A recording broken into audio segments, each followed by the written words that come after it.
Samantala sa gitna ng mabilis na urbanisasyon at limitadong espasyo sa mga lungsod, isang makabago at epektibong pamamaraan ang sumisikat upang matugunan ang pangangailangan sa sariwang pagkain. Ito ay ang hydroponics. At kaugnay po niyan upang higit na maipalaganap ang kaalaman patungkol sa makabagong agrikultura. Makakapanayam po natin ang founder ng hydroponic farm na Dusukind na si Jason Kasungkad. Magandang umaga at welcome sa Rise and Shine Pilipinas. Hello. Good morning. Good morning. Ako po si Jason G. Kasungkad.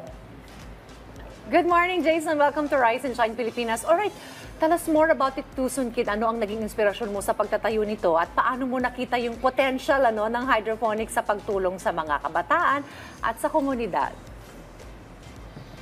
Bali, nag-start po yung pag-hydroponics ko nung kasagsagan ng pandemya. Hanggang sa natutunan ko po ito. And then, nag-start ako sa mga pet bottles, like sa mga soft drinks. Doon po ako nag-start hanggang sa natutunan ko na po siyang mapatubo. And then, in terms of sa pagmamarket po is madali lang po siyang mabenta. Kaya ayun, parang gusto ko na po siyang maging business. Then ayun, nakatulong din ako dito sa mga kabataan na binibigyan ko sila ng mga basic tutorial pag may gustong matuto about hydroponics. And then ito po is nanalo ako sa Young Farmers Challenge na programa ng Department of Agriculture. Then nanalo po ako diyan ng 80,000 na para sa mga Young Farmers Challenge dito sa amin sa Aklan po. Then ayun, nakakatulong din ako sa mga small businesses dito sa amin. Nakakapag-supply ako sa mga small business. Mm-hmm. Okay. Then kasi dito sa lettuce po kasi dito sa amin lettuce is parang limited lang yung demand ba. Mm-hmm. Kasi dito sa Aklan is konti lang yung nagsusupply ng lettuce. Kasi yung mga lettuce kasi is galing pa pong ibang lugar. So ayun, nakakatulong po talaga ako dito sa aming lugar. Okay, sa Jason, hindi lahat ng mga kababayan natin nauunawaan itong proseso ng hydroponics. Pwede mo bang ipaliwanag kung paano gumagana yung hydroponics at ano yung mga benepisyo nito kumpara sa tradisyonal na pagtatanim sa lupa? Bali, yung hydroponics po sir is gumagana po siya sa water. Tubig po yung pinagkukunan ng lettuce ng lettuce. Sa tubig po sila kumukuha ng nutrients na merong parang fertilizer. Doon po sila nag-absorb ng nutrients. And then ito kasi sa setup po is NFT setup. So yung setup na po yun is umiikot lang po yung tubig na merong nutrient solution tapos doon na po sila kumukuha ng nutrients yung mga lettuce. Ano to, Jason? Pwedeng gawin sa bakuran mo lang, sa likod lang ng bahay? Ano ba? Ano yung requirements doon sa setting para doon sa hydroponics? Yes po. Bali, yung setup ko nga po is sa front yard ko lang po siya. Dito po sa bahay namin, sa harapan lang po siya. Bali, ito po siya sa ilalim. Oh, okay. Dito lang po siya sa ilalim ng bahay namin. So, lang po. Parang libangan lang po siya. Dito lang po siya, malapit lang. Okay, pwede siya sa bahay, Pero paano naman kapag iba ang as long as merong sunlight po. Okay, Jason, paano naman kapag yung klima, iba-iba yung kondisyon? Siyempre, may mga panahon na sobrang init ng araw, may mga panahon na tag-ulan. Ito ba'y may epekto sa hydroponics? Yes, ito po talaga yung advantage sa kapag meron kang greenhouse compared sa soil. Kasi pag sa soil po kasi is madali siyang masira lalo na pag malakas yung ulan.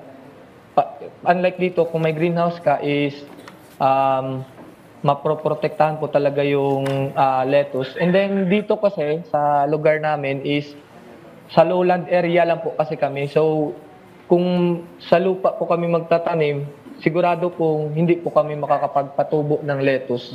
Kaya sa pag-hydroponics po is mas maganda po talaga yung ano dito sa amin, yung hydroponics po talaga. Hindi po talaga pwede sa soil yung lettuce. Looking at the footage, parang ang fresh-fresh nung ano, no, Kaya nga eh. lettuce. Ano po yung mga tinatanim mo? Lettuce lang ba? Or may iba pa? Nagtatanim din po ako ng mga lettuce, basil, mga kale po, and then mga microgreens din po. No, 'di ba kukunin mo na lang sa bakuran mo, ano? Pwede ka na magsalad sa umaga. Yes po. Well, bukod doon, pero ito, naibebenta mo rin ano, sa merkado. So, gaano ka frequent yung pag-harvest mo sa isang taon? Bali, since tinatawag po ito na mini hydroponics, so dito lang po sa lugar-lugar lang po namin is nasa-sold out na po siya. So hindi po kami makakapag-supply ng maramihan kasi maliit lang, tulad ng maliit lang nga po siya. Then nag-ano po ako, nagsusupply po kami per week sa mga dito sa amin. And then sa mga small businesses po, may mga suki din po ako na sinusupplyan ng mga small businesses dito sa amin. Well, Jason, Yun, maganda weekly po. ito, ano? Sana ay mapalawak pa natin. Do you have plans para mas mapalawak pa ito at siguro pamarisan din ito ng iba para sila ay makapag-hydroponics din? Yes po, may plans po kami na mag-expand po. Sa ngayon po is ni-renovate ko lang po ngayon yung farm ko kasi kulang pa po sa budget, pero may future plans kami na makapag-expand ulit ng like gawin naming 4 times dito sa farm ko, sa mini farm ko dito. So ayun po. Okay, Jason, bilang panghuli, no? Ito bang hydroponic system ginagamitan din ng mga fertilizer o hindi na? Yes po, ginagamitan po siya ng fertilizer or tinatawag po na nutrient solution kasi hindi po sila lalaki pag hindi po sila nakaka-absorb ng nutrients. Kahit po sa lupa din naman po mismo is kailangan po talaga ay may nutrients yung kinukuhanan ng lettuce po. Well, parang ano, no? Pag ikaw ay may bakanteng lote pa or meron ka pang space sa iyong bakuran, parang ang gandang gayahin ito, no? Di ba? Kapag, yun nga, gusto mo magsalad, punta ka lang sa bakuran harvest mo. mo na, Harvest kukunin mo mo na lang. yun. May social media accounts ka ba so that people can contact you kung gusto nila itong i-practice siguro sa kanilang tahanan? Yes po, meron po akong page po, Dawson Kid Mini Hydroponics po. Ayun po. And then, siguro sa ano po is, mag-message na lang po kayo sa page po. Ayan. Kung may mga gusto kayong matutunan about hydroponics, is willing naman akong magturo po. Kahit libre po, yun. Yun. Right, maraming Para po, salamat. para po maparami po natin yung mga farmers dito na mga modern na mga kabataan po na masustain po yung ano natin, yung pagliletos or other product, other ano po. Yan, masustain yung mga pangangailangan natin sa mga vegetables at mga gulay. Fresh food. Well, maraming salamat sa pagbabahagi sa amin ng mahalagang detalye patungkol sa makabagong sistema na hydroponics. Jason Kasungkad, maraming Thanks, salamat. Jason. Yes po, thank you po. Pwede pong pa-shout out? Sige po. Pa-shout out. Go ahead, sir.